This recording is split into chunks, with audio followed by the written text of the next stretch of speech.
Bienvenue dans votre chaîne Univers Mathématiques. Dans cette vidéo, on va voir la quatrième partie sur le cours Généralité sur les fonctions niveau premier bac sciences. Vous pouvez voir dans la description un lien de la playlist qui contient les autres parties du cours et aussi d'autres exercices.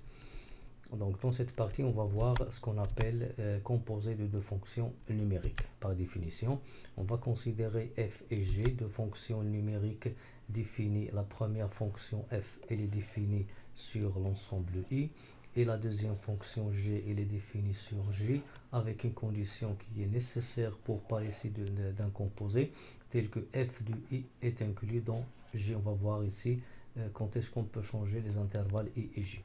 Donc la fonction numérique h qui est définie sur i par h de x égale à f rang g, cette fonction f de g de f de x, donc la fonction h qui est définie par g de f de x est appelée composée de la fonction des deux fonctions g et f, et on écrit h est égal à g rang f.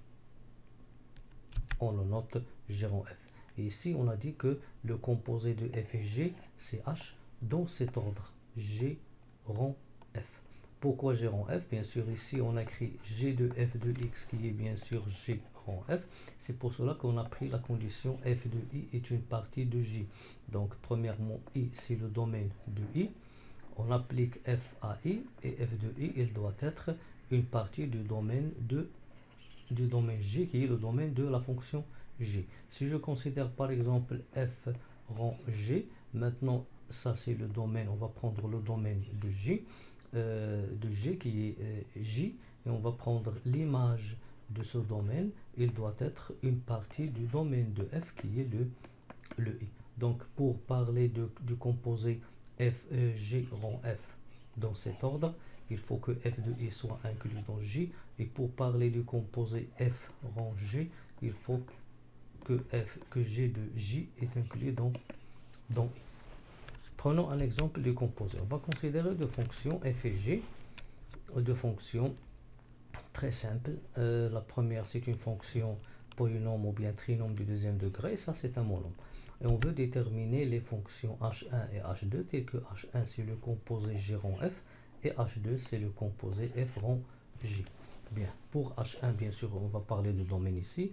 Domaine de f, c'est quoi? C'est l'ensemble R. Le domaine de G aussi, c'est l'ensemble R. Et si j'applique, je calcule l'image de R par f, on va voir que c'est une partie de R, qui est le domaine de G. Et si je prends G2 de R, c'est une partie aussi de R, qui est le domaine de f. Et par suite, on a f de i est inclus dans j, et g de j est inclus dans i. Bien, on va considérer maintenant x un nombre réel. On va calculer le premier composé, h1 de x égale g rang f de x. Donc c'est quoi? G rang f de x chez g de f de x. D'après la définition, c'est g de f de x. Pour bien sûr déterminer ce composé, on va garder g et on va remplacer f de x par son expression qui est 3x carré moins x plus 2. Maintenant, on va utiliser la fonction g. On a ici g de x, elle est égale à moins 2 plus 5x. Alors dans ce cas, on va remplacer le x qui se trouve ici par 3x carré moins x plus 2. Donc on obtient moins 2 plus 5 facteur de 3x carré moins x plus 2. Et on simplifie, c'est moins 2 plus 15x carré moins 5x plus 10. Donc c'est 15x carré moins 5x, 10 moins 2 c'est 8. Et ça c'est la fonction h1 de x. Alors pour tout x, un nombre réel, h1 de x qui est égal à g rang f de x, elle est égale à 15x carré moins 5x plus 8, qui est bien sûr défini sur l'ensemble R. Maintenant, on va voir l'autre composé, soit x, un nombre réel. Pourquoi j'ai pris le nombre réel? Parce que lorsque je veux déterminer G rang F, on va prendre le domaine de F, et lorsqu'on va prendre F rang G, on va prendre le domaine de G. Et les deux domaines sont les mêmes, l'ensemble R. Alors maintenant, H2 de X. C'est quoi H2 de X? C'est quoi? C'est F rang G de X. F rang G de X, qui est égal à F de G de X. Donc on garde le F et on remplace G. G, c'est cette expression. C'est moins 2 plus 5x égale. Maintenant, on va revenir à la fonction f. La fonction f, on a f de x égale à 3x carré moins x. C'est-à-dire ici qu'on va remplacer les x ici par moins 2 plus 5x. Et on obtient 3 facteur de moins 2 plus 5x le tout au carré, moins, entre parenthèses, moins 2 plus 5x plus 2. Maintenant, on va simplifier en gardant le 3, en prenant on va simplifier, développer et simplifier cette identité remarquable. Donc cette identité, ça va donner 4 moins 20x plus 25x carré, et après plus 2 moins 5x plus 2, qui est égal à, je multiplie par 3 ici, c'est 12 moins 60x plus 75x carré plus 2 moins 5x plus 2. Donc ici, je prends la plus grande puissance, 75x carré, moins 60 moins 5, c'est moins 65x, et 12 plus 2 plus 2, ça donne 16. Et cette fonction, c'est h2 de x. Alors, quel que soit x, un nombre réel, h2 de x, qui est égal à f rangé de x, elle est égale à 75x carré moins 65x plus 16. Donc c'est de cette manière qu'on détermine le composé de deux fonctions numériques. Autre application, on considère ici les deux fonctions f et g. F de x c'est 2x plus 1 et h de x c'est le polynôme 4x carré moins 6x moins 1. Et dans cette question, bien dans cette application, on veut déterminer la fonction g telle que h est égal à g en f. Bien, dans ce cas, on a l'expression de h et on a l'expression de f, et on veut déterminer l'expression de la fonction g. Donc, premièrement, le domaine de f, c'est l'ensemble R, puisque c'est un monombre. Le domaine de h, c'est aussi l'ensemble R, puisque c'est une fonction trinôme du deuxième degré. Alors ici, on va considérer x un nombre réel, puisqu'il appartient à h. Alors, on commence par h de x. h de x, c'est quoi? C'est le composé g rond f. Donc, c'est g rond f de x. C'est quoi g rond f de x? C'est g de f de x. Il est égal à g de f de x. Maintenant, on va poser f de x égale à y. f de x égale à y. f de x égale à y veut dire que y est en fonction de x. Normalement ici, on va écrire x en fonction de y. Donc je remplace f de x par 2x plus 1. Donc j'écris ici 2x plus 1 qui est égal à y. Si seulement si, donc pour écrire x en fonction de y, je déplace le 1 et je divise par le 2. Donc 2x est égal à y moins 1. Si et seulement si x est égal à y moins 1 sur 2. Maintenant, on a trouvé x en fonction de y. Maintenant, on va déterminer g de y, puisque f de x c'est le y. Donc, on a g de f de x, c'est g de y. Donc, on va calculer g de y. C'est quoi g de y? C'est g de f de x, et g de f de x, c'est h de x. Donc, on va écrire g de y, c'est h de x. Et h de x, c'est cette fonction-là. C'est 4x carré moins 6x moins 1. Ce qu'on va faire ici, on va remplacer la variable x par y moins 1 sur 2. Donc écrit ici 4 fois y moins 1 sur 2 le tout au carré, moins 6 fois y moins 1 sur 2 moins 1. Donc il est égal. Donc ici j'ai identité remarquable. En bas 2 au carré c'est 4 et en haut c'est y carré moins 2y plus 1 moins 6 fois y sur, donc je simplifie ici, il reste 3 facteurs de y moins 1 moins 1 qui est égal ici, donc je simplifie le 4 par le 4, il reste y carré moins 2y plus 1. Et si je développe, moins 3y plus 3 moins 1 qui est égal donc y carré, y moins 2y moins 3y c'est moins 5y, 1 moins 1 c'est 0, il reste 3. Alors on a trouvé que g de y est égal à y carré moins 5y plus 3.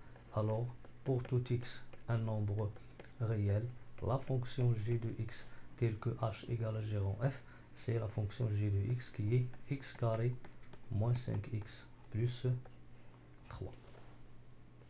On va voir maintenant comment déterminer le domaine de définition de la fonction g rond f, d'un composé g rond f dans cet ordre, et le domaine de définition de f rond g dans cet ordre. Donc pour définir g rond f de x, il faut premièrement que x, il doit appartenir, pour appliquer f à x, il faut que x appartient au domaine de f.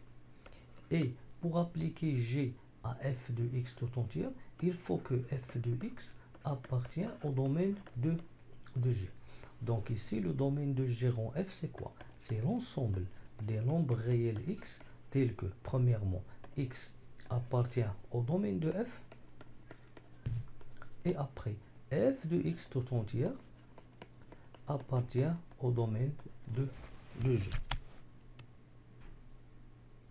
Pour l'autre, si je change ici, j'écris le domaine de f rangé dans cet ordre, c'est l'ensemble des nombres réels x, tels que x, il appartient premièrement au domaine de g, et g de x appartient au domaine de f. Prenons maintenant un petit exemple. On considère la fonction f et la fonction g. La fonction f, c'est une fonction qui est trinôme du second degré, et la fonction g qui est la fonction homographique. Donc la question, on veut déterminer les deux domaines de définition, g rond f et f rond g. Donc pour déterminer les domaines de définition des composés, il faut bien sûr commencer par déterminer le domaine de définition de f et de g. Donc le domaine de f, c'est R, puisque c'est une fonction trinôme du second degré, et le domaine de g, c'est l'ensemble R moins, le domaine de g, c'est l'ensemble R moins 1, parce qu'il faut que x moins 1 soit différent de 0. On commence par le domaine de g rond f. X, on écrit x, un élément du domaine de g rond f, si et seulement si, premièrement, il faut que x soit un élément, c'est-à-dire un nombre réel, et x, il appartient au domaine de la première fonction qui se trouve à droite, au domaine de f, et l'image de x par f appartient au domaine de la fonction g qui se trouve à gauche. Bien.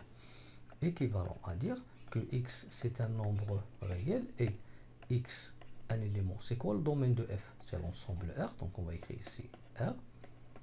F de x, on va prendre l'expression x carré moins 3 appartient au domaine de g, et le domaine de g c'est quoi? C'est R moins 1. R moins 1. Si et seulement si, on garde x un élément de R, et ici aussi x un élément de R, et x carré moins 3 soit un élément de R moins 1 veut dire que x carré moins 3 est différent de 1. Si et seulement si, pour ces deux propositions, on va écrire une, puisque x un élément de R c'est celle x un élément de R, on va l'écrire une seule fois. Ici, on va résoudre cette équation, ou bien on va déterminer les valeurs de x. Donc x carré est différent de 1 moins 3, donc x carré moins 3 différent de 1, c'est-à-dire que x carré est différent de 1 plus 3, c'est-à-dire que x carré est différent de 4, si et seulement si x est un nombre réel et x est différent du 2 et x différent de moins 2. Donc pour que x carré soit différent de 4, il suffit que x soit différent de 2 et différent de moins 2. Et x est un nombre réel si, seulement si x il appartient à R moins la paire moins 2, 2. Donc c'est quoi le domaine de g rond f? c'est l'ensemble moins l'infini moins 2 ouvert, union moins 2, 2 ouvert, union 2 plus l'infini ouvert. Ça, c'est le domaine de gérant f. Pour le domaine maintenant de f rangé, on commence par écrire x, un élément du domaine de f rangé. Ceci équivalent à dire que x, c'est un nombre réel, et x, il appartient au domaine de la première fonction qui se trouve à droite, au domaine de g, et g de x, c'est un élément du domaine de la fonction qui se trouve à gauche, f. Si seulement si x c'est un nombre réel et x c'est un élément du domaine de g. C'est quoi le domaine de g? C'est r-1, r-1 et g de x qui est 1 moins 4 sur x moins 1 qui est un élément du domaine de f qui est le r. Si et seulement si x est un nombre réel et x un élément de r-1, c'est-à-dire x différent de 1, et pour cette fonction, pour que cette expression existe et appartient à R, il faut que x aussi soit différent de 1. Donc on obtient x un nombre réel, x différent de 1. Donc x est un élément de R moins 1. Donc le domaine de f rangé, c'est moins l'infini 1, union 1 plus l'infini. Maintenant, on a défini les deux domaines de définition. Le premier, le domaine de gérant f, on a trouvé R moins moins de 2, et le domaine de f rangé, c'est R moins 1. Donc, pour vérifier que ces deux domaines sont corrects, on va essayer de déterminer la fonction gérant f de x et f rangé de x. Donc, ici, si je calcule gérant f de x, c'est g de f de x, c'est seulement pour vérifier. Donc, c'est g, et on remplace ici f de x par l'expression x carré moins 3 et on passe à la fonction g, je remplace les x par l'expression x carré moins 3. Ici j'écris 1 moins 4 fois x carré moins 3 sur x carré moins 3 moins 1. Donc en simplifiant, c'est 1 moins 4x carré plus 12 sur x carré moins 4 qui est égal à moins 4x carré plus 13 sur x carré moins 4. Si je veux maintenant, d'après cette expression de la fonction gérant f, déterminer le domaine, on va écrire x, un élément du domaine de la fonction gérant f, si seulement si x est un nombre réel et le dénominateur, ce dénominateur est différent de 0. Donc si et seulement si x est un nombre réel et x carré il est différent de 4, si seulement si x est un nombre réel et x différent de 2 et x différent de moins 2. Et on a trouvé le même ensemble de définitions, soit en utilisant l'expression, la manière de déterminer le domaine de définition, et on a justifié bien sûr en déterminant l'expression de la fonction, on a trouvé le même résultat. De même, on peut vérifier que le domaine de f rangé est égal à R-1 en déterminant la fonction f rangé de x dans cet ordre. F rangé, c'est f de g, donc je remplace g par la valeur ici, c'est 1 moins 4 sur x, x moins 1, f de cette expression-là, et après, on passe à la fonction f, et la fonction f, on a la variable x ici, donc je vais écrire 1 moins, à la place de x, je remplace par 1 moins 4x sur x moins 1, x moins 1, le tout au carré, moins 3. Donc je développe, c'est 1 moins 4x au carré sur x moins 1 au carré moins 3. Donc ici je développe, c'est 1 moins 8x plus 16x carré moins 3 fois x moins 1 au carré, le tout sur x moins 1 au carré. Donc le dénominateur, c'est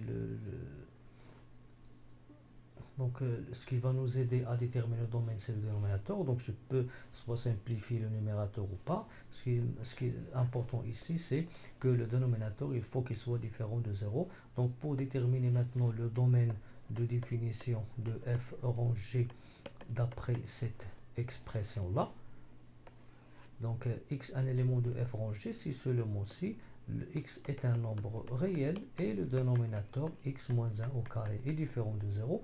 Si seulement si x est un nombre réel et x moins 1 différent de 0. Si seulement si x est un nombre réel et x différent de 1. Et par suite le domaine c'est R moins 1 et on a trouvé le même résultat. Pour le composé de deux fonctions numériques, on a déjà vu comment déterminer l'expression d'un composé, comment déterminer le domaine d'une fonction composée. Et maintenant, on va essayer de voir comment déterminer la monotonie de composé de deux fonctions numériques. Proposition, on va considérer de la même manière f et g deux fonctions numériques définies sur i et j telles que f de i est une partie de j. Ça, c'est une condition pour parler d'un composé dans un ordre qui est bien sûr ici G rang f. Lorsqu'on a deux fonctions et on veut voir ici le composé G rang f, donc on va voir la monotonie de f et de g. Donc soit f et g ont le même sens de variation ou bien des sens de variation différentes. Donc s'ils ont le même sens de variation, ça veut dire quoi? Ça veut dire que les deux fonctions ils sont croissantes toutes les deux ou bien ils sont décroissantes toutes les deux. Dans ce cas, le composé est une fonction qui est croissante sur i. Donc s'ils ont le même sens de variation, alors la fonction composée elle est croissante. S'ils ont des sens de variation différentes, contraires, ça veut dire que l'une elle croît, l'autre elle décroît, ou bien l'une elle décroît, l'autre elle croît. Dans ce cas, le composé est une fonction qui est décroissante sur i. Donc prenons un petit exemple ici. On va étudier la monotonie de la fonction f qui est définie par f de x, 2x carré moins 1 sur x carré plus 1 sur l'ensemble R. Bien, premièrement, on va essayer de d'écrire f sous la forme d'un composé de deux fonctions. Donc ici, je vais essayer d'écrire f sous la forme d'un composé. Je notais g rang h. Donc ici, ce qu'on remarque ici, c'est que f de x, donc si je pose h de x est égal à x carré et g de x qui est égal à 2x moins 1 sur x plus 1. Donc si je veux vérifier ceci, donc g rang h de x, elle est égale à g de h de x qui est égal à g de quoi? De x carré. Et puisque je vais travailler par g, donc je remplace x par x carré, donc j'obtiens 2x carré moins 1 sur x carré plus 1 qui est égal à f de x. Et ainsi le composé est vérifié. Bien. Maintenant, si maintenant, pour déterminer les variations du composé G rang f, il faut déterminer les variations de G et de H. Et on va déterminer premièrement les domaines. Donc pour le domaine de H, c'est l'ensemble R. Et pour le domaine de G, puisqu'on a ici un dénominateur, il faut qu'il soit non nul. Donc c'est R moins 1. Moins 1, parce que x plus 1, il faut qu'il soit différent de 0, c'est-à-dire que x est différent de moins 1. Donc pour le domaine de h, c'est très simple, x, h. Donc il est défini sur R, on prend ici le 0, la fonction du fait que on a x carré, on a un 1 qui est positif, donc la fonction il est décroissante et croissante, et l'image de 0 c'est 0. Pour le tableau de variation de G, donc il est défini sur R privé de moins 1, donc on va éliminer le moins 1 par deux traits, et on va calculer le déterminant ici, ici le déterminant de 1 moins 1, 2, 1, moins 1, 1. On calcule, 2 fois 1 c'est 2, moins le produit, ça donne plus 1 qui est égal à 3 qui est positif. Alors la fonction elle est croissante sur les deux intervalles. Bien. Maintenant, on va essayer de déterminer les variations de f qui est le composé G rang h sur R. Normalement, pour déterminer les variations de f qui est le composé G rang h sur R, on va commencer par h, les variations de h. Ce qu'on voit ici, c'est que h il a deux variations. Il est croissante sur 0 plus l'infini, il est décroissante sur moins l'infini 0. Donc on va travailler sur cet intervalle. Donc on va écrire ici que h est croissante sur l'intervalle 0 plus l'infini. On le remarque d'après son tableau de variation. Avant de passer à la monotonie de G, il faut vérifier que H de, on va calculer l'image de 0 plus l'infini par H. Donc il faut soit qu'il est inclus dans moins 1 plus l'infini ou bien dans moins l'infini moins 1. Donc l'image de 0 plus l'infini par H, c'est 0 plus l'infini, puisque cette fonction, il augmente de 0 vers le haut. Donc de 0 vers le haut, c'est-à-dire c'est une partie aussi de 0 plus l'infini, d'après son tableau de variation. Et 0 plus l'infini, c'est aussi une partie de moins 1 plus l'infini. Moins 1 plus l'infini. Et ça, c'est le domaine où la fonction g elle est croissante. Et on écrit ici, et g est croissante aussi sur l'intervalle moins 1 plus l'infini. Donc, puisque h elle est croissante sur 0 plus l'infini, et l'image de 0 plus l'infini par la fonction h, c'est une partie de moins 1 plus l'infini, et g elle est croissante sur cet intervalle, ce moins 1 plus l'infini, alors la fonction f qui est g rond h, et on a ici la même monotonie, les deux fonctions ils sont croissantes toutes les deux, donc la fonction ag est croissante sur le premier intervalle qui est 0 plus l'infini, qui est 0 plus l'infini. Pour le deuxième cas, on a travaillé la monotonie de h sur 0 plus l'infini. Maintenant, on va voir l'intervalle moins l'infini 0. Donc la fonction, on remarque qu'elle est décroissante, et décroissante sur moins l'infini 0. Donc après on va calculer, on va déterminer l'image de l'intervalle moins l'infini 0. L'image de l'intervalle moins l'infini 0. On remarque que l'image de moins l'infini 0 d'après le tableau de h, la fonction il décroît sur cet intervalle vers le 0, c'est-à-dire que l'image c'est une partie aussi de 0 plus l'infini puisqu'il est en haut de 0, en haut de 0. Et ce 0 plus l'infini, on le remarque qu'il est toujours inclus dans l'intervalle moins 1 plus l'infini. Et ce domaine-là, on sait ce domaine-là, la fonction g elle est définie dans son domaine, et on connaît la monotonie de la fonction g. Et g maintenant est, comment g elle est croissante, et elle est croissante sur l'intervalle moins 1 plus l'infini. Puisque la fonction h elle est décroissante et la fonction g elle est croissante, h elle est croissante sur 0 plus l'infini, et g la fonction h elle est décroissante sur moins l'infini 0, et g elle est croissante sur moins 1 plus l'infini qui est bien sûr qui contient l'image de moins l'infini 0. Alors la fonction f qui est le composé g rond h est décroissante. Pourquoi décroissante? Parce que les deux monotonies sont contraires. Donc, est décroissante sur moins l'infini 0. Et je peux maintenant donner le tableau de variation de la fonction f. Donc, moins l'infini plus l'infini. La fonction, elle est croissante sur l'intervalle 0 plus l'infini.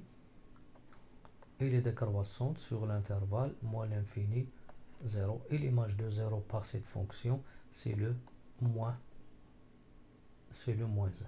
Donc ça, c'est le tableau de variation de f qui est le composé de g rond f en utilisant la proposition de la monotonie de deux fonctions composées. Maintenant, on va voir les fonctions périodiques.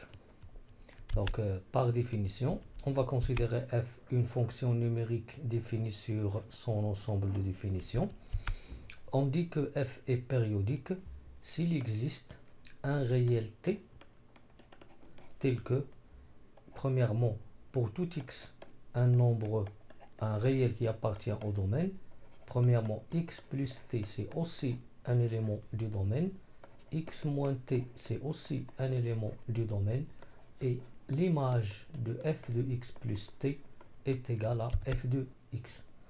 Donc, s'il existe un nombre réel qui est non nul, tel que pour tout x un élément du domaine x plus t appartenant au domaine x moins t appartenant au domaine et l'image de f de x plus t est égale à f de x, alors on dit que f est périodique et t il s'appelle la période, une période de la fonction f. On dit une période parce qu'on peut trouver plusieurs périodes d'une fonction, mais la plus petite période d'une fonction est appelée la période.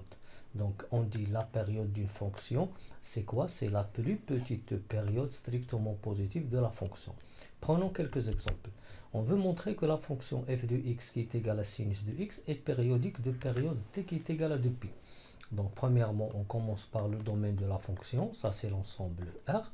Il faut vérifier premièrement que quel que soit x un nombre réel qui est le domaine, x plus t, c'est quoi x plus t? C'est x plus 2π, c'est aussi un nombre réel.